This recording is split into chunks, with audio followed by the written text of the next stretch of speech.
Eu não quero demorar porque eu não posso também, mas tem uma mensagem que desde a semana passada, tem uns 10 dias que isso está queimando dentro do meu coração. É a mensagem que eu trouxe para pregar aqui na sua cidade. E, enfim, eu tenho pedido para Deus, não simplesmente para... Quem me conhece sabe que eu sou um mensageiro, eu sou um carteiro. Eu não sou pastor de igreja. Enfim, aquilo que o Senhor me inspira para pregar, aquilo que Ele me contar, eu saio contando. E eu vou sair contando o que Ele me contou até Ele me contar outra coisa. Quando Ele me contar outra coisa, eu saio contando. E é assim que eu fluo com Deus. Cada um tem a sua pira com Deus, enfim. E eu respeito todas elas, mas eu preciso respeitar a minha também. E é assim que eu funciono. E tem algo que, enfim, Deus colocou no meu coração desde a semana passada. Eu voltei de um período de férias, e férias para mim é sagrado. Não sei se você percebe, mas o dia que Deus abençoou e santificou não foi o dia do trabalho, foi o dia do descanso. E é isso que a gente menos sabe fazer. Então, se eu fosse você, eu dava mais valor para o seu descanso. Eu entendo que períodos de descanso, eu vou imitar Deus. Ele falou para a gente ser como Ele é. Eu pontuo meu ano com minhas férias. E eu sei exatamente quando é que eu vou parar para descansar. Então, até lá, eu procuro concluir o que Deus me confiou para fazer, para que eu não vá com nada pendente e para que eu chegue nesse lugar de descanso e possa contemplar aquilo que foi feito e perceber que foi bom. E ser grato a Deus e me entregar nas mãos dEle, porque enquanto eu descanso, Ele está trabalhando em mim, sem eu nem ver. Amém? É no descanso profundo que Deus abre você, arranca alguém de dentro de você, enfim. É no descanso profundo. Então, quando você acorda, você é diferente. Você volta para fazer a mesma coisa. Você não volta para o dia 8º, você volta para o primeiro dia de novo. Depois do 7º não tem o 8º. Que conta louca é essa, né? Depois do 7º dia não tem o 8º, tem o primeiro de novo. A gente entra em outro ciclo. Então, eu tenho a tendência de enxergar meus períodos de descanso como batismos. Como períodos em que a gente simplesmente deixa algo velho para trás e abraça o novo que está chegando. Eu estou voltando para um período desse. Acabei de voltar de férias e eu estou aprendendo a enxergar o mesmo ambiente de uma forma completamente diferente, porque Deus trabalhou em mim em áreas que eu nem sei ainda. Então eu preciso encontrá-las e descobrir o que é que Deus está fazendo. Mas uma dessas coisas que Deus tem feito em mim, eu tenho pedido para Ele, é que Ele me... Enfim, eu sou um evangelista, mas a gente não está... deixa eu usar a palavra certa. A gente não está travado em simplesmente fazer uma coisa só. Porque o corpo de Cristo, o corpo místico de Cristo, ele é formado de apóstolos, profetas, mestres, pastores e evangelistas. Então, se a gente entende que a gente faz parte de um corpo integral, de um corpo completo, você pode fluir de diversas formas. E eu tenho pedido para Deus, não para ser profético no sentido do assim diz o Senhor, mas ser profético no sentido de ler os tempos e conseguir entregar algo que seja pontual para a igreja. Não simplesmente uma palavra legal, porque a palavra é boa. Eu posso pregar qualquer texto da Bíblia e ele é bom. Amém? Ela é toda boa para o ensino, ela é toda boa para alimentar. Mas existe algo pontual, existe aquilo que o céu está falando sobre a terra.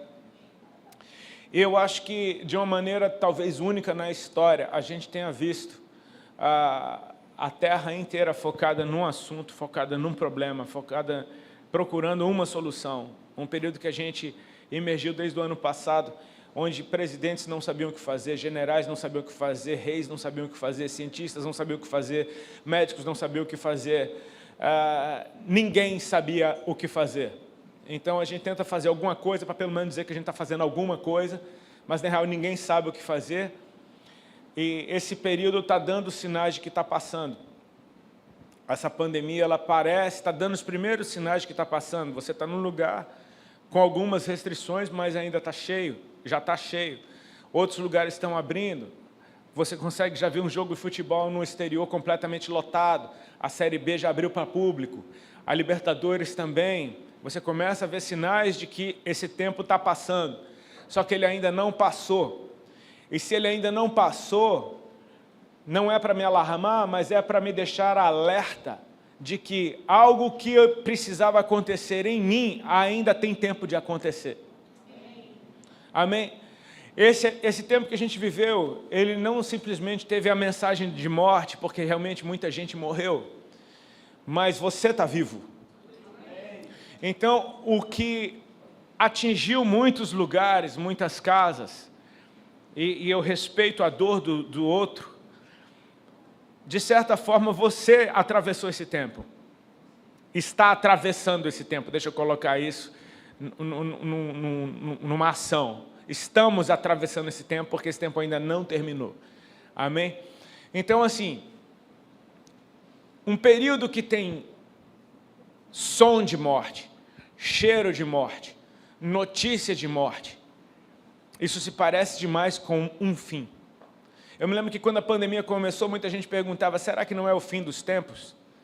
E quando as pessoas pensam de fim dos tempos, elas pensam em tudo acabar de uma vez. Mas eu gosto da expressão que é no plural, fim de tempos. Então eu entendo que um tempo está terminando. Realmente tem um tempo terminando. Ou seja, nós de certa forma estamos sendo batizados.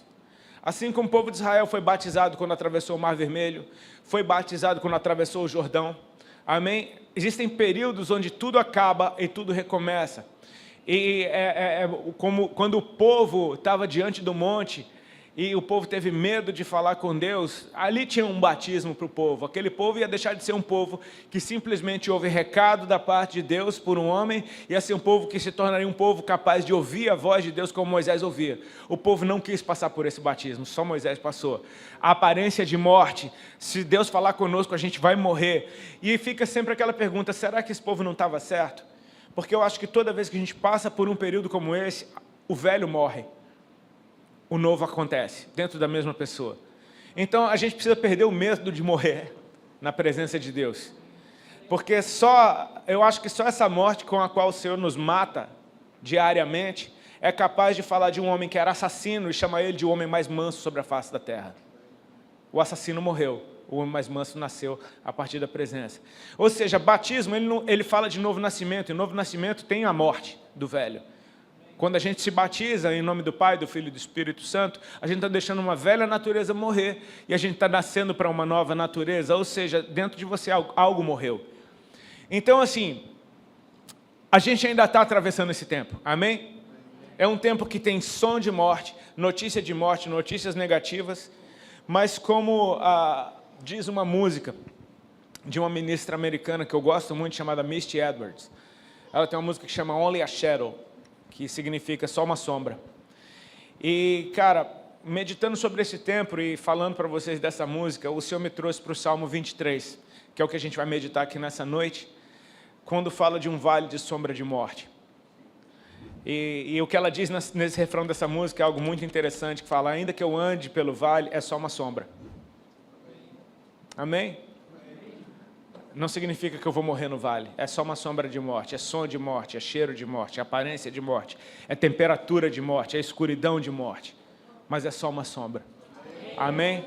A gente está atravessando, eu quero que você abra a tua Bíblia, por favor, no Salmo 23. A gente vai meditar sobre algumas coisas aqui,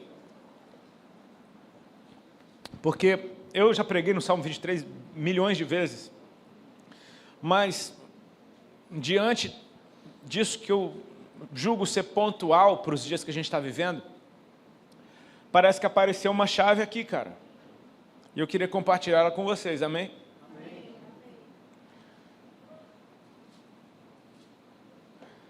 O texto diz assim, o Senhor é o meu pastor e nada me faltará. Ele me faz repousar em pastos verdejantes. Leva-me para junto das águas de descanso. Refrigera minha alma. Guia-me pelas veredas da justiça por amor do seu nome. Ainda que eu ande pelo vale da sombra da morte, não temerei mal algum, porque tu estás comigo. O teu bordão e o teu cajado me consolam. Preparas-me uma mesa na presença dos meus adversários. Unges a minha cabeça com óleo. O meu cálice transborda. Bondade e misericórdia certamente me seguirão todos os dias da minha vida e habitarei na casa do Senhor para todo sempre. Que o Senhor nos abençoe. Amém? Irmãos, em primeiro lugar, eu quero louvar a Deus pela vida do Davi. Amém? Amém. Tem algum Davi aí? Mas eu estou falando desse daqui. Sabe, desse cara ímpar na história. Porque assim, ó, eu sou músico. E eu me lembro que quando eu cheguei para Cristo, uma das coisas que me deixou muito feliz foi saber que Deus gosta de música. Já imaginou se Deus odiasse música e falasse, cara, corta esse negócio, vocês nunca mais vão cantar na vida? Quem gosta de música fala, meu Deus, cara. Mas Deus ama a música, Ele é o criador da música, amém? E a gente, quando vai tendo um pouquinho mais de maturidade e responsabilidade com aquilo que a gente produz, é natural que você queira que a tua música ela esteja alinhada com a Bíblia. Porque você aprende que música ensina. Mais ou menos assim. Eu fui ensinado por diante do trono quando eu me converti. Assim, canções que cantavam Bíblia me ensinavam sobre o Senhor. Enquanto eu cantava, enquanto minha alma se satisfazia, meu espírito vivificado crescia dentro de mim, enfim, a coisa é bem completa. Então, quando a gente começa a produzir música na presença de Deus, a gente quer que essa música ela esteja alinhada com a palavra. E quando a gente canta a palavra, então aí não tem competição para nada. A poesia mais linda, ela perde para a palavra. Não é porque ela não é bonita, mas é porque a palavra é poderosa. Poesia é bonita, mas a palavra é poderosa. Então, entre poder e beleza, eu fico com poder. Mas se puder juntar poder e poesia, então a coisa fica bem mais completa. Ou seja, cara, já imaginou você viver de tal forma com Deus? Ouve bem isso. Você viver de tal forma com Deus, que você escreve uma canção sobre o Senhor e ela vira a palavra? O Salmo é isso. Esses caras cantaram experiências com Deus que virou palavra. Ou seja, a vida de quem produz algo desse tipo, e aí você pode aplicar em qualquer área que você atue, seja naquilo que você faz, naquilo que você traz. Cara, a tua experiência com Deus pode trazer algo tão sagrado, tão vivo, tão real do céu para a terra, ao ponto disso virar algo sólido, no qual as pessoas podem caminhar em cima. Salmo 23, eu gostaria de saber o título original dessa música. Eu gostaria até de saber a melodia de Salmo 23, mas eu não sei. Eu só sei o número que deram. Salmo de número 23. Mas essa canção que Davi escreveu, pela sua experiência com o Senhor, trouxe, cara, algumas revelações sobre caminhar, sobre vida com Deus, tão poderosas, e diante do que a gente está vivendo nesse tempo, eu julgo que isso daqui ser muito pontual para o que a gente está vivendo. Amém? Assim, eu vou tentar ser dinâmico, mais dinâmico possível para não te cansar. Mas eu quero que você perceba que o Salmo 23, ele no decorrer dessa caminhada com o Senhor, aparecem 4 lugares físicos bem distintos. Presta bem atenção nisso, são 4 lugares físicos bem distintos. O primeiro deles são esses pastos verdejantes com águas tranquilas. Isso tem toda a cara de quando a gente chega em Cristo, de quando a gente é abraçado pelo Senhor. Você não sabe como você chegou ali. Ou seja, não há relato de como você entrou nesse lugar, mas você é trazido para esse lugar. E isso para mim fala demais de graça, porque de repente eu me encontro nos seus braços, sendo trazido para um lugar de descanso, um lugar de alimento, um lugar de refrigério, um lugar onde eu e o Senhor estamos ali, parece que nada mais importa, não tem mais ninguém no mundo, sou eu e Ele. Esse lugar que eu queria que você tentasse visualizar, como é que é a tua imagem desse ambiente. Pastos verdejantes e águas tranquilas. Eu imagino um céu azul, eu imagino o silêncio, eu imagino a temperatura mais agradável do mundo, a voz do Senhor, só a voz dEle me direcionando. O segundo lugar, enfim, os pastos verdejantes e águas tranquilas é um lugar do qual, se eu pudesse escolher, eu não saía dali nunca. Porque, enfim, tá bom, não precisa sair daqui, né? Me deixa aqui. Mas você percebe que o Senhor se move, porque o texto diz que Ele então me guia, ou seja, quem guia vai à frente, amém? Quem guia vai à frente. Jesus falou, as minhas ovelhas ouvem a minha voz, me reconhecem e me seguem, e de maneira alguma seguirão estranhos, porque não lhes reconhecem a voz. Ou seja, você vai ouvir vozes estranhas, o problema é você segui-las. Ou então você precisa aprender a ouvir a voz do Senhor, e a seguir o Senhor, no meio de tantas vozes, te chamando para um lado e para o outro. Quando você descobre que o Senhor é o teu pastor e nada te falta, na Bíblia a mensagem, se eu não me engano, esse mesmo verso, ele diz assim, o Senhor é meu pastor, eu já não quero mais nada. Porque se nada me falta, porque eu tenho tudo, e se eu tenho tudo, eu já não quero nada. Eu descubro que Ele é o meu lugar. E não interessa onde eu estiver, a aparência do ambiente, interessa que se Deus está comigo, esse é o lugar que eu quero estar. Eu quero ir para o céu porque Deus está lá. Se Ele não estiver lá, não faz sentido você ir para lá, entendeu? Ou seja, está muito bom nesse lugar, mas o Senhor se moveu. E não faz sentido eu ficar nos pastos verdejantes e nas águas tranquilas, se aquele no qual eu não tenho falta de nada já não estiver mais ali. Então ele se move, e se ele se moveu, a mensagem é clara: se mova junto. Então ele me guia pelas veredas da justiça, e aqui a gente está falando do segundo ambiente. Um trilho, um caminho de justiça, ou seja, um ambiente onde Deus já não está te carregando. No primeiro ambiente você não faz nada, Ele te deita em pastos verdejantes, Ele refrigera a tua alma, Ele faz tudo por você, mas agora Ele se move e Ele fala: vem e me segue. Ele me guia por veredas da justiça, meus pés agora já se firmam, eu já começo a caminhar, eu estou seguindo o Senhor por esse ambiente que não tem como parar ali, porque Ele não é um lugar de descanso, Ele é um caminho que eu devo trilhar. O segundo lugar, amém? O terceiro lugar não tem nada de agradável nele, porque fala: ainda que eu ande pelo vale da sombra da morte. E é interessante porque nesse lugar você não vê relato do Senhor te guiando para ele, simplesmente ele acontece. Bum, uma surpresa. Ninguém esperava. Como que aconteceu na nossa vida? Na terra inteira. De uma hora para outra, pum, cara, ninguém esperava, ninguém estava preparado, ninguém imaginava que fosse durar tanto tempo, enfim. O vale da sombra da morte apareceu. Só que o salmista diz: ainda que eu ande pelo vale da sombra da morte, não temerei mal algum, porque tu estás comigo, a tua vara e o teu cajado me consolam. Esse é o terceiro lugar físico, amém? Agora, o quarto lugar, ele é incrível, porque de uma hora para outra, o cara aparece dentro de uma casa. Preparas-me uma mesa na presença dos meus adversários. Unges a minha cabeça com óleo, o meu cálice transborda. E o salmista diz: bondade e misericórdia certamente me seguirão todos os dias da minha vida, e habitarei na casa do Senhor para todo sempre. Então nós temos pastos verdejantes. Eu só estou construindo algo aqui para você entender aonde eu quero chegar. Pastos verdejantes, veredas da justiça, vales da sombra da morte e a casa do Senhor. Amém? Tem uma ordem nisso aqui. O que eu quero, agora que a gente conseguiu desenhar esses lugares, eu quero que você perceba a revelação do Senhor nesses lugares. Preste bem atenção, é muito interessante. No começo, o salmista já deixa bem claro quem é o Senhor. O Senhor é o meu pastor e nada me falta. Se Ele é o meu pastor, a revelação de que Ele é pastor tem uma revelação de que eu sou sua ovelha. Amém? Isso está bem claro, é bem óbvio. Eu sou ovelha do Senhor. Então faz todo sentido Ele me deitar em pastos verdejantes, Ele me refrigerar em águas tranquilas. Amém? Ele me faz descansar onde eu me alimento, eu aprendo a ouvir a voz do Senhor. Ele me guia pelas veredas da justiça. É o meu pastor, Ele está indo e eu estou indo como uma ovelha atrás dele. No vale da sombra da morte, qual é a manifestação do Senhor ali? Ainda é o pastor, porque fala de uma vara e de um cajado que me consolam. São instrumentos de um pastor. Amém? Só que nesse ambiente da casa já não é mais um Senhor como pastor e se parece demais com o Senhor como um pai. Porque a ovelha não senta na mesa. Então, se você está sentado na mesa com o Senhor, você está sendo trazido para começo de um ciclo, como aquele do princípio.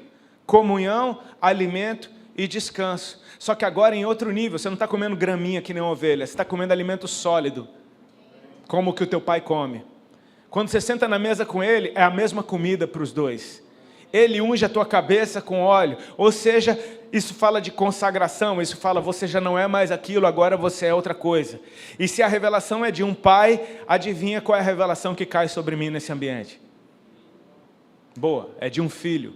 Ou seja, algo aconteceu entre o vale da sombra da morte e a casa do Senhor, em que não simplesmente eu atravessei um período difícil, mas eu me tornei uma nova pessoa. Eu não sou mais o Senhor é o mesmo sempre. O Senhor é o meu pastor. Habitarei na casa do Senhor para todo sempre. Ele é o mesmo. Só que ele se revela pastor para ovelhinhas, mas ele se revela pai para filhos maduros. Ou seja, o Senhor, ele não... A gente precisa entender o recado desse tempo, porque se a gente está atravessando isso, cara, tem um porquê, não é simplesmente a gente vencer uma pandemia, mas é eu me tornar aquilo que Deus quer que eu me torne. Ele espera pela revelação dos seus filhos maduros. Amém? Deus está nos dando essa oportunidade. Ou seja, a gente está falando aqui de algo que acontece no Vale da Sombra da Morte.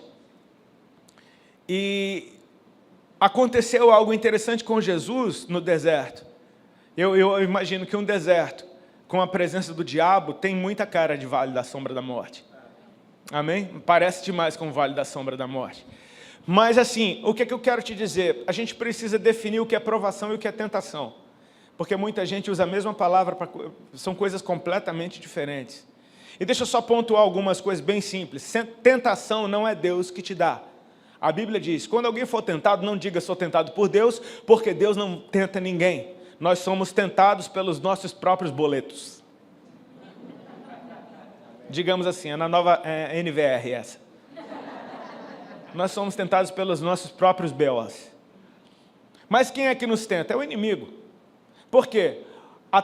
O propósito da tentação é te fazer cair. O propósito da tentação é te fazer andar para trás. O propósito da tentação é fazer você duvidar, é deixar de crer. O propósito da tentação é te fazer tropeçar. Então, quando uma tentação vem, ela vem para te derrubar. E Deus não está a fim de te derrubar. Então, não é Deus que te tenta. Amém? Mas uma provação não é o diabo que te dá. Uma provação é Deus que te dá. Por quê? Porque uma vez que a sua fé é provada, ela passa a ser viva. A fé sem obras é morta. Ou seja, me mostra a tua fé sem obras, que eu te mostro as minhas obras de fé. Ou seja, obras por fé. O que eu quero dizer com isso?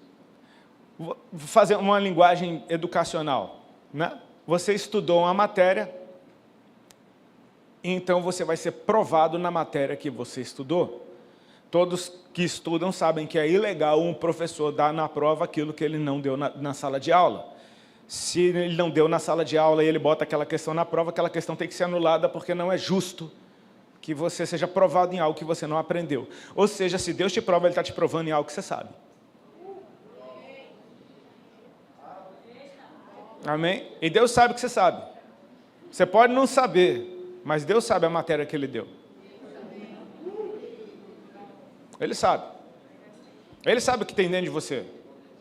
Quando Deus te pede algo, Ele não está falando se vira. Ele está falando só devolve. Ele sabe o que está dentro. Amém? Deus sabe o que Ele colocou dentro de você. Então, quando Deus me prova, quando eu sou provado em algo que me foi ensinado, duas coisas podem acontecer. Ou eu sou aprovado, e no momento que eu sou aprovado, eu já passo de fase, eu já passo de nível. Como diz o profeta, eu entro em outro patamar. Ou seja, se eu sou aprovado numa prova, não há razão alguma para eu fazer essa prova de novo. Eu não preciso ser provado de novo em algo que eu já fui aprovado.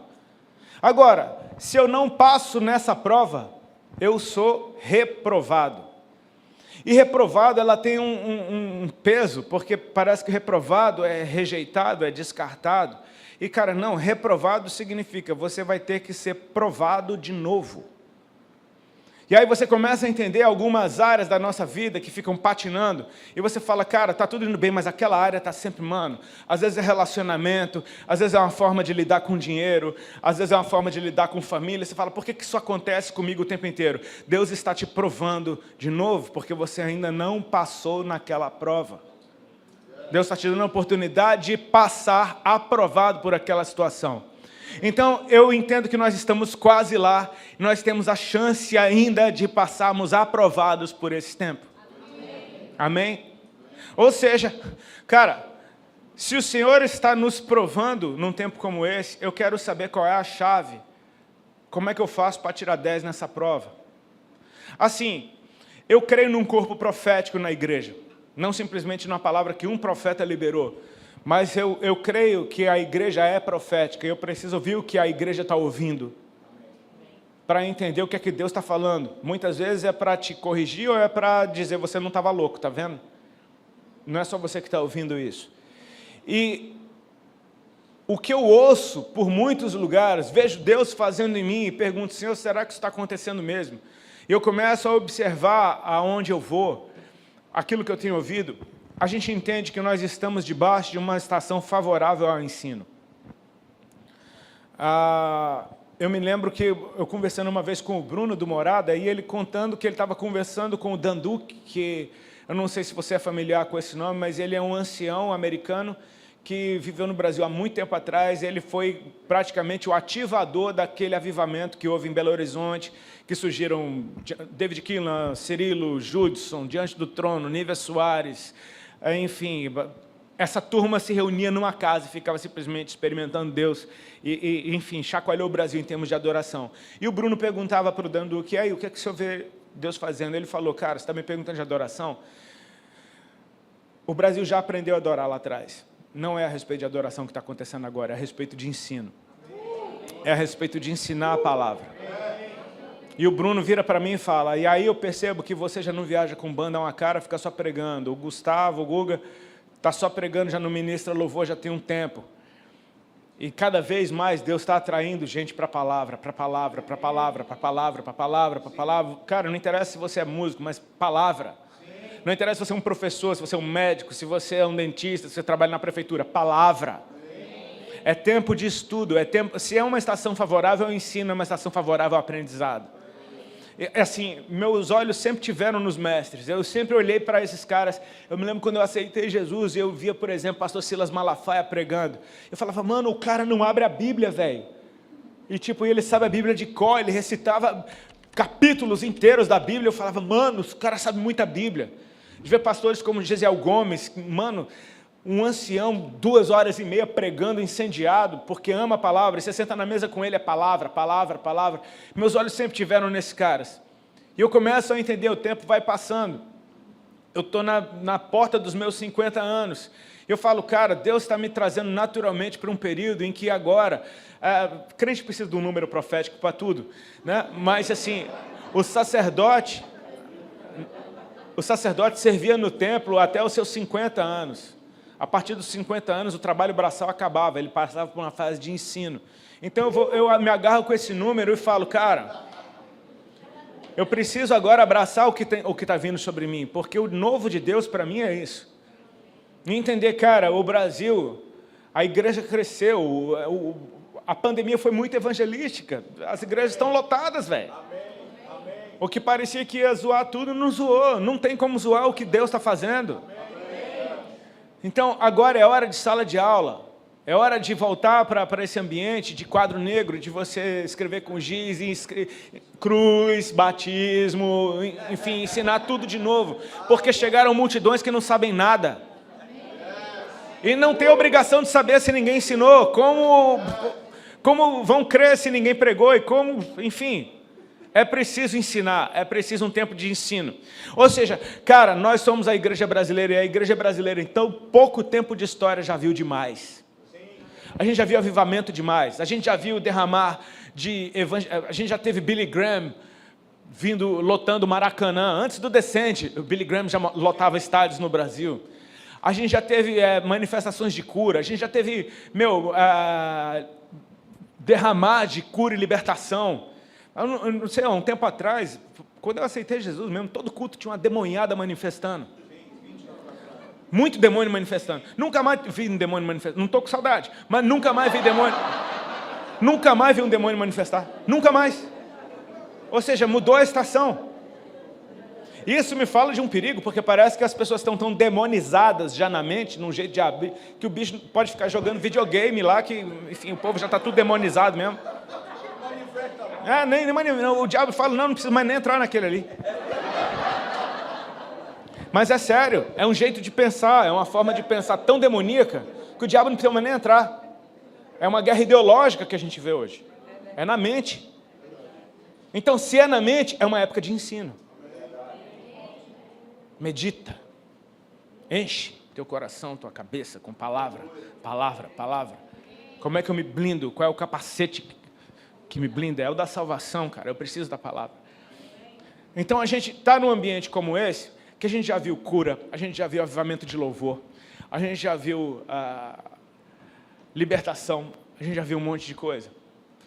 Mas o que eu percebo, pelo que o Salmo 23 está me dizendo aqui hoje, é que a chave para atravessar esse tempo não é a respeito do poder que eu já vi, não é a respeito dos arrepios, não é a respeito do pó de ouro caindo do céu, dos dentes de ouro na boca. talvez seja a respeito de disciplina. Por quê? Esse cara vem andando com Deus. E parece que ele está só curtindo Deus. Porque, deitar-me faz em pastos verdejantes, guia-me mansamente por águas tranquilas. Cara, dentro dessa experiência, existe um ensino. E qual é o ensino? O Senhor é bom. Em todo tempo Ele é bom. Porque no final do Salmo, o salmista dizendo que ele aprendeu. Certamente, bondade e misericórdia me seguirão todos os dias. Não está falando só de futuro, está falando, me seguiram até aqui. Tem me seguido desde lá. Então me seguirão. Ou seja, está falando que esse cara aprendeu algo. Bondade e misericórdia me seguirão. Ok. Veredas de justiça. Justiça fala da vontade do Senhor. Fala de você aprender algo que é justo, que é exato, que não tem falta. Ou seja, no momento que eu caio para dentro do vale da sombra da morte, o vale da sombra da morte, eu não sei se você entende isso, mas o poder da morte é o medo. Quando Deus diz para Adão, não coma dessa árvore que está no meio do jardim, porque no dia que você comer dela, certamente morrerás. Ou seja, você vai ativar a morte se você comer dela. Adão comeu e não morreu, mas ativou a morte. E no momento que ele ativa a morte, qual é a primeira coisa que ele experimenta? Medo. Quando Deus aparece, ele se esconde. Deus fala, onde é que você está? Ele fala, estou aqui, o que você está fazendo aí? Ouvi o som dos teus passos no jardim e tive medo. Ou seja, quando a morte é ativada, o medo aparece dentro do coração do homem. E o medo é o governo da morte. A morte governa a humanidade pelo medo. Ou seja, você entra num ambiente onde tudo te inspira medo. É o vale da sombra da morte. O som é de medo, o cheiro é de medo, a temperatura é de medo. É tudo medo. Ou seja, a tentação é para que por causa do medo você volte atrás e saia correndo. Mas ele diz, ainda que eu ande pelo vale da sombra da morte, não temerei. Uou! Esse cara está quase aprovado. Porque no ambiente de medo ele não tem medo. O medo não domina esse cara no ambiente onde o medo reina. E por que ele não tem medo? Ele diz, porque tu estás comigo. Ele sabe. Ele não está vendo. Ele não está sentindo. Mas ele sabe, tu estás comigo. Em outras versões diz, não temerei porque sei que tu estás comigo. Então fala de algo que eu aprendi nesse tempo todo andando com Deus. Eu sei quem Ele é, eu sei que Ele está comigo. Agora, qual é a prova? Então fala de dois instrumentos de um pastor. A tua vara e o teu cajado me consolam. E cara, eu nunca consegui imaginar uma vara e um cajado sendo consolo. Porque a gente sempre, ainda mais nos dias de hoje, não pode dar um tapa no menino, no seu filho, né, eu digo. Ainda mais uma vara e um cajado. Você está fazendo com esse menino? Está espancando? Não, estou consolando ele. Não, a gente não vê dessa forma, né? Mas ele diz, a tua vara e o teu cajado me consolam. No original essa palavra quer dizer, eles me dão segurança. Me dão conforto. Então eu começo a meditar, Senhor, o que significa a tua vara e o teu cajado sobre mim num ambiente como esse? E perguntando para o Senhor, a resposta veio bem simples, ou seja, a vara e o cajado representam disciplina. A disciplina do Senhor, aquilo que você aprendeu com Ele, isso te mantém no prumo. Isso te faz atravessar esse caminho. É a tua vara e o teu cajado. É a disciplina que me mantém firme, seguro, confortável, sabendo que Ele está comigo. Então, é uma época de um culto realmente racional, como diz na Bíblia. Não é mais a respeito de você simplesmente vir para a igreja para fritar. Por quê? É muito legal ver isso. Mas a gente está num ambiente onde Paulo, por exemplo, não tinha problema com crack. Ele não teve que escrever nada a respeito de cocaína na Bíblia. Era no máximo uma galera que bebia demais, mas assim, não tinha, não era pedra, não era, enfim, não era os BO que tem hoje. A gente vem numa geração onde todo mundo não, mas a maioria estava escravizado de experiências. Então as pessoas vêm para a igreja atrás de experiência. Tá, e se Deus quiser que você não tenha experiência alguma, só saiba. E se a manifestação do Senhor nesse tempo não for a respeito de você ficar chapando, for a respeito de você se alimentar dele.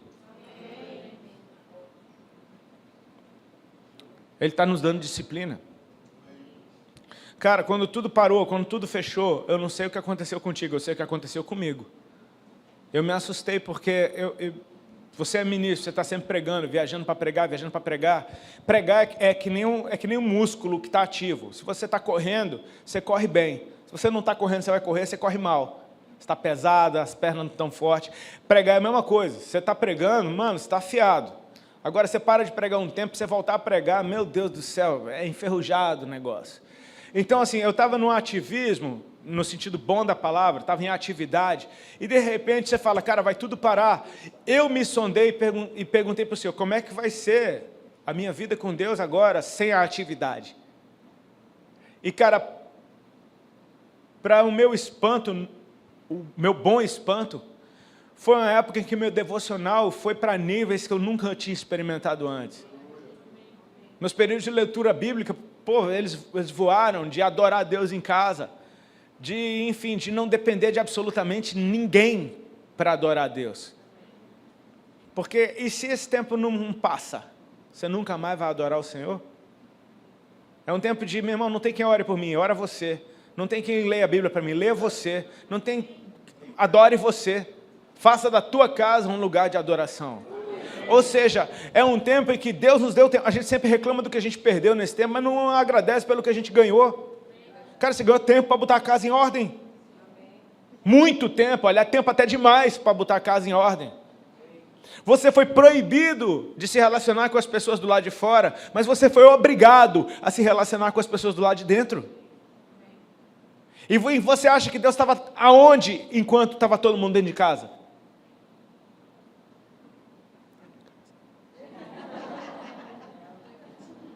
É o convite do Senhor.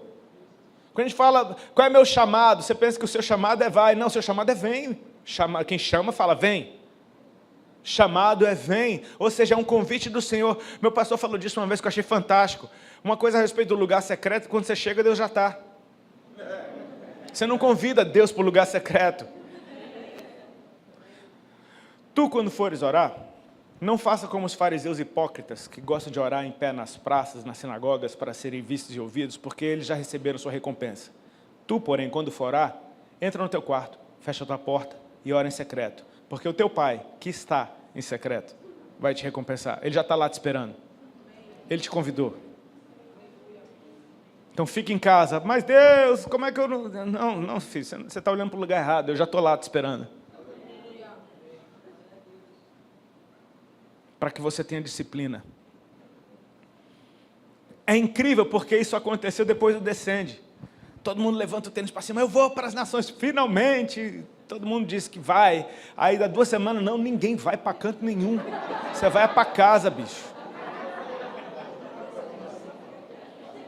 É pegadinha, Senhor? Não. Já percebeu? Eu não sei quantos de vocês sabem que o Descende, antes de chamar Descende, chamava The Call. Por respeito a quem não sabe, era um movimento liderado por Lou Engle, um americano, que ele, por anos a fio, ele reunia centenas de milhares de jovens na frente do Capitólio lá nos Estados Unidos para orar, se consagrar, era jejum e oração. O The Call, o chamado. Esse movimento era a respeito de consagração, oração e jejum. Muitos jovens fazendo voto de Nazireu, enfim, a galera se consagrando geral. Até que ele entende que o tempo do The Call acabou, e transiciona isso para uma nova liderança, e agora se chama Descende, a respeito de ir. E conversando numa live com um pastor amigo meu, ele falou, Rodolfo, você não percebeu um negócio interessante? Eu falei, o quê? Ele falou, não existe Descende sem The Call. Então ninguém vai enquanto não vier. Antes de você ir, você foi chamado para disciplina, oração, jejum, leitura da palavra, consagração. Ou então você vai estragar o mundo em nome de Jesus. Não, você vem primeiro. A gente ainda está num tempo de provação. Amém? Tem um texto que eu peguei aqui no meu telefone, que fica mais fácil. Está em Mateus 24, a partir do verso 3. Só ouça com atenção para a gente ganhar tempo. No Monte das Oliveiras, achava-se Jesus assentado, quando se aproximaram dele os discípulos, em particular, e lhe pediram: dize-nos quando sucederão essas coisas e que sinal haverá da tua vinda e da consumação do século. Eles querem saber quando será o fim. E ele lhes respondeu: vede que ninguém vos engane. Ou seja, aqui já tem uma coisa implícita. Se é para ninguém vos enganar, é porque muitos vão ser enganados. Amém? Vede que ninguém vos engane, porque virão muitos em meu nome, dizendo, eu sou Cristo, e enganarão a muitos. Então, assim, você já vai precisar estar ligado para não ser enganado, quando todo mundo vai estar sendo enganado. Amém? Você vai ter que ser muito sólido dentro de você, para num tempo onde muitos estão sendo enganados em nome de Jesus, e você não vai ser enganado. Amém? E certamente ouvireis falar de guerras e rumores de guerras. Más notícias. Guerra é morte. Você vai estar ouvindo falar de morte.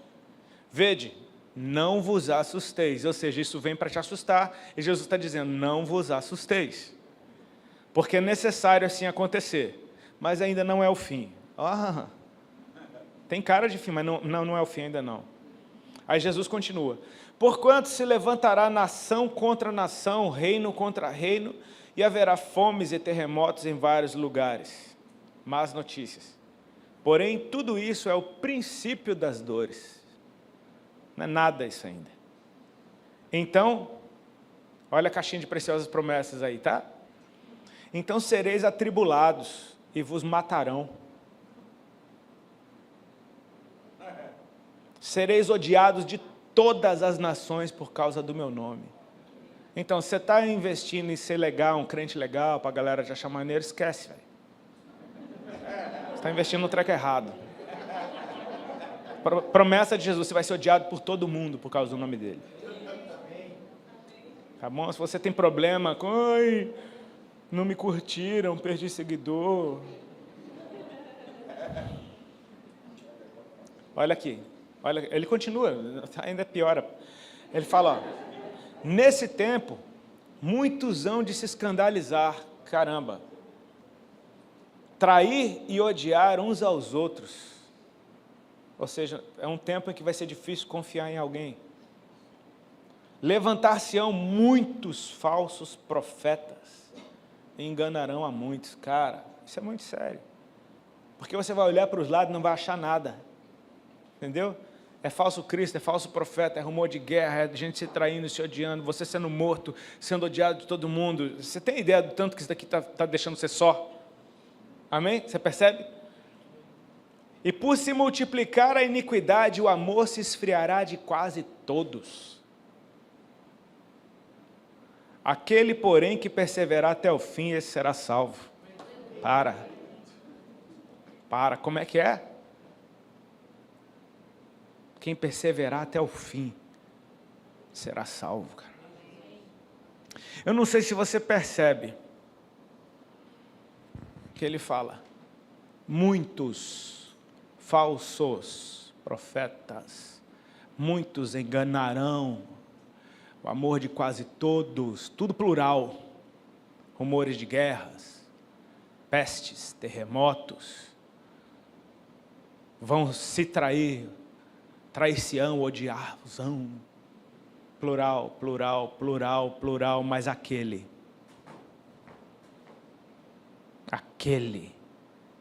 que perseverar até o fim será salvo. Então é tempo de você ser responsável pela sua vida com Deus, cara. Porque a gente vai atravessar um tempo, eu não estou falando da pandemia não, isso daqui é um ensaio. Você fala, isso daqui é uma das taças, não, quando as taças lá de Apocalipse foram derramadas, fala de 1/3 da humanidade morrendo, né?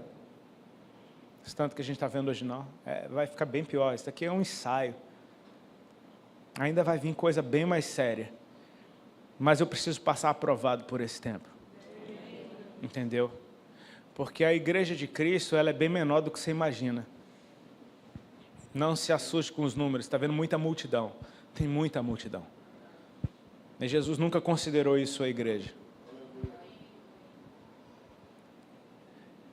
Ele está nos chamando para viver um tempo em que a gente precisa estar tão sólido com Ele, no nosso relacionamento, porque só assim a gente cumpre o nosso papel. Eu quero encerrar te falando de um cara chamado Josué, o moço que servia Moisés. Esse cara testemunhou Moisés andando com Deus a vida inteira e só sofrendo por causa disso, cara. Parece que o único amigo de Moisés era Deus, e o próprio Deus chamava Moisés de amigo. Josué não tinha suas próprias experiências com Deus, ele tinha as experiências com Moisés. Moisés tinha experiência com Deus, ele servia Moisés, então enquanto ele estava servindo Moisés, ele estava vendo Deus se manifestar na vida de Moisés. Ou seja, Josué, cara, o coração desse cara é fantástico, porque ele está vendo um homem que inúmeras vezes quase foi apedrejado pelo povo que ele tirou do Egito, cara. Era só BO, era só bucha. E aí vem Moisés um belo dia com a notícia, ó, Deus me falou para pegar você, apresentar no meio do povo e te ungir no meu lugar. Agora é você. Deus vai me recolher. Ou seja, essa bucha agora é contigo. Mas olha o que Moisés tem para dizer para Josué. Ser forte. Tem bom ânimo. Assim como Deus foi comigo, Ele vai ser com você.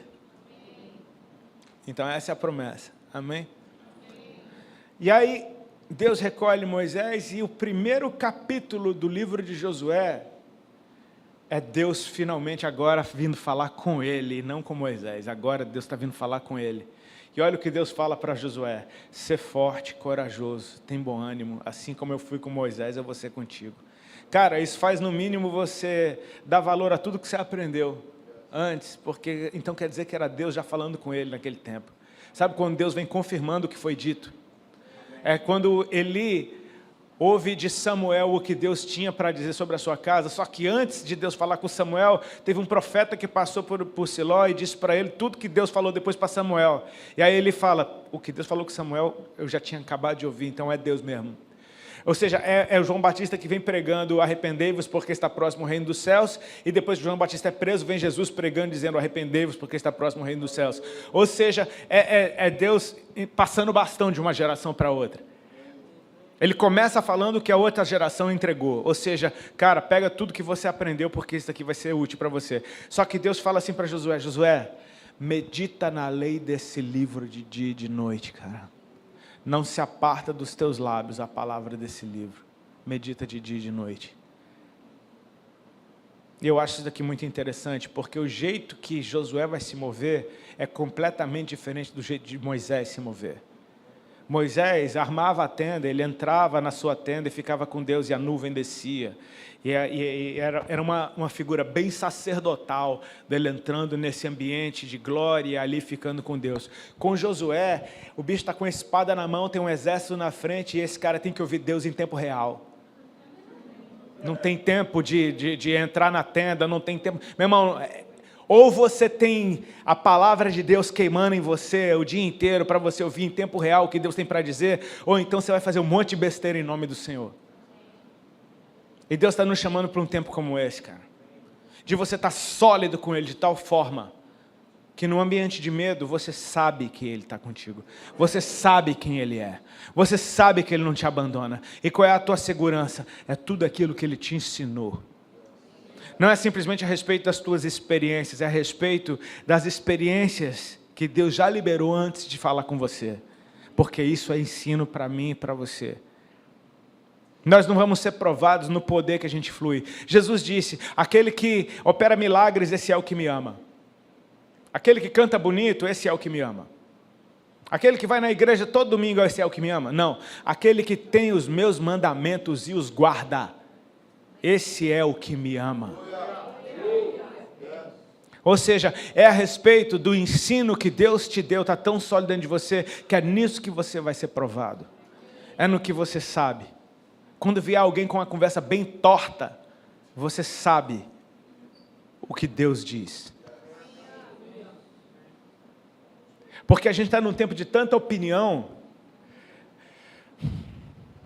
que as pessoas parecem que, eu não concordo com isso daqui assim. Parece que Deus é um amiguinho seu, que sentou naquela roda e está todo mundo dando opiniões doidas e bonitinhas a respeito de um assunto. Aí vem Deus, olha, eu também tenho uma opiniãozinha para dar sobre esse assunto. Aí uns dizem, poxa, legal isso que Deus disse. Aí outro, eu não concordo, eu não acho que é assim. Veja bem, não... bonitinho, cara, não concorda com Deus. Olha que bonitinho. Não concorda com o Criador. Quando Deus fala que uma coisa não presta, ela não presta. Acabou. Acabou. Resolvido, pronto. Ele conhece o fim. Você tem ideia que isso faz toda a diferença, ele conhecer o fim? Tipo assim, você conheceu um amiguinho hoje, vocês estão bem bonitinhos, os dois têm 4, 5 anos, estão brincando no parquinho, e Deus conhece o fim, fala, isso aqui vai virar um traste, vai te desviar. Então, eu não quero que você ande com esse menino hoje. Ele conhece o fim. Fala, mas poxa, sou um amiguinho, eu não concordo. Ele conhece o fim, porque Ele te ama, Ele está falando, não quero isso aqui. Dá para entender? Dá para a gente aceitar a vontade de Deus como sendo a vontade do... Cara, é porque a gente só pensa no Deus, Senhor, Salvador, Senhor dos Exércitos. Mas a primeira revelação de quem Deus é Criador. Quando Ele fala, Ele não está dando opinião, cara. Ele está dizendo, Ele está chamando a existência. Ele decreta, isso daqui é bom, haja luz, e a luz é boa, acabou, velho. Nunca mais a luz vai deixar de ser boa. Sabe por quê? Porque Deus falou que é boa. E as trevas, as trevas não prevalecem contra a luz. Sabe quando elas vão prevalecer contra a luz? Nunca, porque Deus falou. Então é tempo da gente ficar sólido em Deus. Amém? Tuas opiniões são muito legais, cara. Guarda para ti. Pergunta para Deus o que é que Ele acha. Por que você não pergunta para Deus o que é que Ele acha? Porque Deus não vai dizer eu acho. Deus vai dizer assim diz o Senhor. Quantas vezes Deus te precisa falar de um assunto com você para você acreditar que aquilo é aquilo? Porque Noé só precisou ouvir Deus falar uma vez. Ele passou 100 anos construindo um treco e não fazia o menor sentido. Os antigos são diferentes. Só ouviu Deus falar uma vez, bicho. Mas eu começo a perceber uma coisa, isso não tem a ver com a nossa habilidade, não. Percebe comigo, Deus é criador. O que Ele fala, Ele cria. Seu dia está ruim, Deus aparece para você e fala, bom dia. Pronto, seu dia ficou bom. Porque Ele criou um dia bom para você. Os discípulos estão reunidos no mesmo lugar com medo dos judeus porque Jesus tinha sido morto. Aí Jesus aparece no meio deles e diz, a paz esteja com vocês. Pronto, acabou o medo. A paz chegou, Ele falou, paz esteja com vocês. Ele não deu a paz do Senhor, irmãos. Ele manifestou paz num lugar onde não tinha. Ele é Deus, Ele cria. Quando Pedro fala, manda-me ter contigo por cima das águas, Jesus fala, vem. No que ele falou, vem, a água ficou sólida. Ou seja, quando Deus te dá uma direção, Ele está te mostrando o futuro. É só você ir. Só vai. Entendeu? Para de patinar. Cara, é um tempo de muita confusão. O que é que Jesus falou aqui nos últimos tempos? Enganarão a muitos. Traição, falsos cristos, falsos mestres, falsos profetas. Cara, engano, confusão, dúvida, engano, confusão. Mas aquele que perseverar até o fim. Como que esse cara persevera? Ele tem que ser sólido, cara. Esse cara tem que estar blindado contra enganos, contra falsos cristos, contra falsos profetas, contra o aumento da iniquidade dos outros, contra a tentação de parar de amar. Esse cara tem que estar blindado. Como? Sólido naquilo que é disciplina do Senhor. Ele está nos chamando para viver esse tempo. Amém? Ele está nos chamando para atravessar essa estação. Ainda está valendo. Ainda não acabou. Aí você fala, ainda não acabou. Que bom que ainda não acabou. Você ainda tem chance de passar aprovado. Amém? Se coloca de pé, por favor, quero orar contigo.